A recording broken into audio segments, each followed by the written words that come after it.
Hey guys, today we're going to mod the Zuru X-Shot Reflex 6 / Destroyer. It has a couple different names and it comes in a couple different colors, but if it looks like this, then it's going to have the same internals. What we will be doing is a double spring mod, and we're going to take out the air restrictor and reseal the O-ring. Alright, the spring I'm going to use is from a Fire Strike. You really just need to either look around and find something that's smaller in diameter than the spring in here, or you can just go online and look for just one spring that's just going to be more powerful and you don't need to do double spring. So this is an updated video of a mod I've already done. The previous video I have though, the quality of the camera is not super good, so I'm just redoing it because of all the views and people asking for it to be redone. I'll put the FPS of the stock one up real quick, and then the one I've done before, I've chronoed it between like 90 and 110. So depending on what spring you put in, it just adds like an extra like 20 FPS about, kind of give or take some. All right, so we're gonna go ahead and take out all the screws. And then the inside of this one is super easy. It's honestly a super easy gun to mod, the way it's set up and everything. We're gonna go ahead and pull out the plunger assembly. And then we're gonna need to unscrew this O-ring.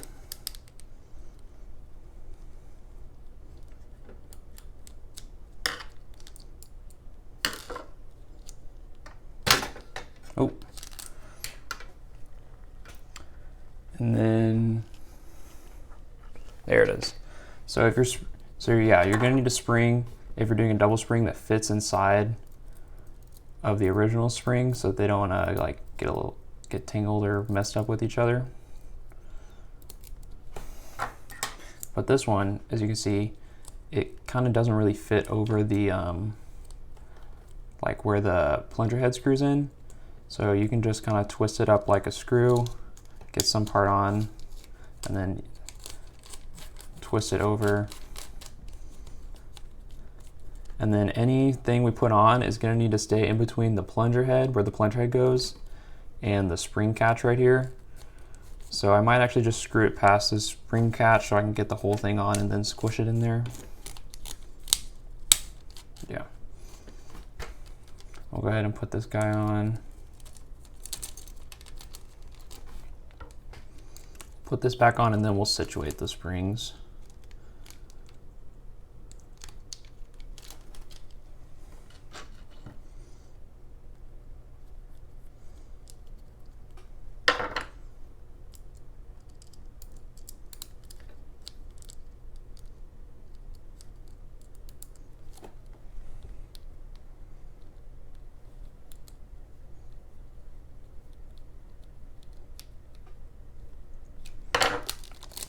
All right, so we need this bottom one to go all the way up past the catch. There we go. See how it's on that side now? This one, since it doesn't stop on the catch, that'll be fine. Once you prime it, it should go. So we can go ahead and add some sealing power to the O-ring. If we take this off, we can put some electric tape under it, and that can just give it some extra like air sealing power so that we aren't losing anything. So we take that off. All right, so we need to cut this smaller because it's too thick.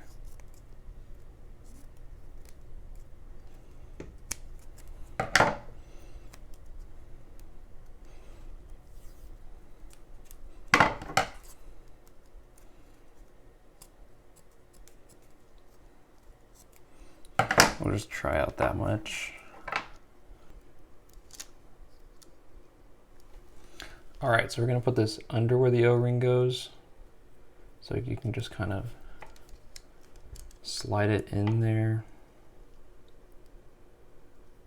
It doesn't really have to be right side up or upside down. It's probably also not gonna stay in there because of the grease in there. So we're just gonna put the O-ring on top. Oh wow, that was the perfect length.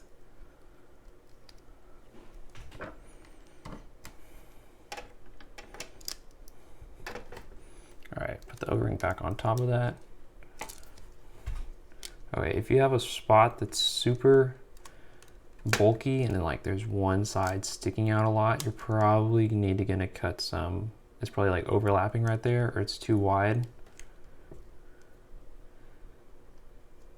I'm thinking that this will be okay. Or yeah, I'm gonna cut this part right here. Okay, that looks a lot more circular now. All right, so it's got some extra sealing power on it now. We're gonna go ahead and take out the air restrictor just because the only downside of taking it out is that you can't dry fire the gun, which is not that big of a downside, but the upside is that 100% of the air in your plunger tube is gonna be going through and it's not gonna be getting caught up on this. So basically we just need to take this piece out, which is connected to a spring and another piece of plastic that stops the air from coming out when there's not a bullet there. So you can kind of just use whatever you want. You're just gonna have to smash it out because these don't really come unclipped right here.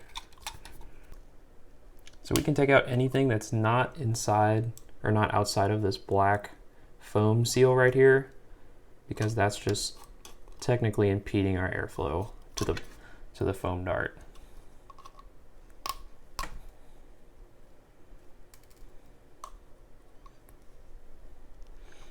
It's also going to be easier to take out the full piece in there if you just take out this, like, these bars on the front.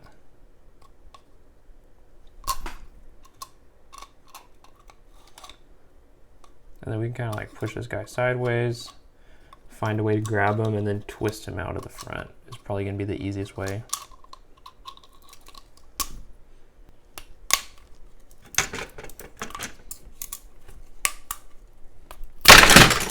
Ooh! All right, so that's the big flat circle that's the hardest to get out. And then just go ahead and grab the spring that pushes that circle up to the front. All right, so you can take out the grid on the front. You're gonna wanna leave the grid that you can see in there, hopefully. The one that stops the plunger. It's going to be, the other one I took out was orange. This one on the bottom's gray, the same color as this tube. It's pretty easy to tell. One's on the inside, one's on the outside. All right, so now we pretty much have a straight shot through there, except for the plunger stop. Speaking of stopping the plunger, now that you have more power on this, it's going to be a lot more force shoving this plunger down the tube and into the plastic on the end. So if you can put some sort of padding on the end of this, it's going to make this last longer, because this is a plastic toy that's not really designed to be put through this much power. So anytime you mod like a Nerf gun or an X-Shot gun or whatever, it's going to shorten the life. You're probably not going to see it break unless you use it a ton, but it is going to shorten the life. So one thing you can do to make it last a little bit longer is to put some kind of piece of foam on the end of this to, like, once it hits the end, to slow the impact down a little bit. So I'll just go ahead and grab one of those. All right, so if you really want to prepare, you can go out and buy like little foam squares with like adhesive on the back and just keep them for when you do stuff like this. And then you can find the right size, but you also don't have to do this. You also don't have to do this, and you can use whatever like foam. You could find like a piece of foam and then like glue it in there. Just make sure it's not like super big. Like this one right here, like this would be a lot of absorption. I would probably put this on a bigger gun with more power and a bigger plunger tube, because I would also have to trim this down on this one. But we can probably just find like this one. Seems like I can go right here and it's gonna fit. So I'll go ahead and put that on. It's not that sticky. Yeah, I'm gonna go ahead and hot glue this in there. I'll have to cut to the next part. All right, so we got the foam piece glued on now. I think it looks pretty proper. I also found my blue mat. I forgot to put that out. And then you can also, one last thing, just add a little bit of grease to this. I already put a little bit on there, but you should just be able to put it on the O-ring and then put it in here and spread it throughout the whole tube. And then you can also go ahead and test your air seal. Hold this down, push this in. So this is me pushing like as hard as I can. That's pretty good. It's hard to get like a 100% air seal, especially if there's like 2 pieces of plastic here. What I have is pretty good though. That's gonna be making sure no air is coming out this way and it's all going this way where the dart is gonna be. So we can go ahead and put this back together and see what it's gonna shoot. So make sure when you put this back together, your spring needs to be in front of this this white piece here. That, and then this is also directional, this pull handle. So as you can see, there's this little nub right here. That one that the spring is in front of. That's what catches on the catch. So you need to make sure that's on the bottom, not on the top, or it's just straight up not gonna catch. So we put all the springs on that side. So there's the catch on the bottom right there. So that's good.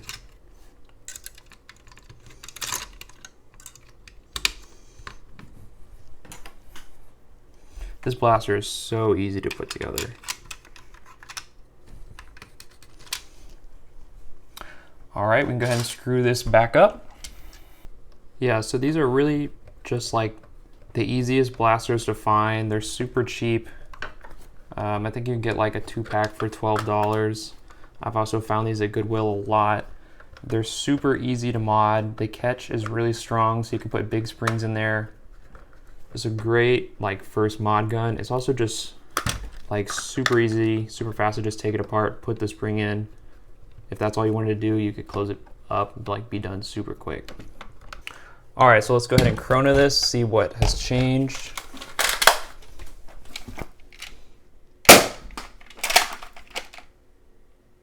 That's a misread. That didn't read. All right, so chronoing was really tough for some reason. I was getting a lot of misreads. Here's just something I can only show you something. Those first two, 206 and 198 are misreads. That 121, the 95, and the 93, those are actual reads though. So it's shooting like 90 to like 115. The highest I saw was that like 120.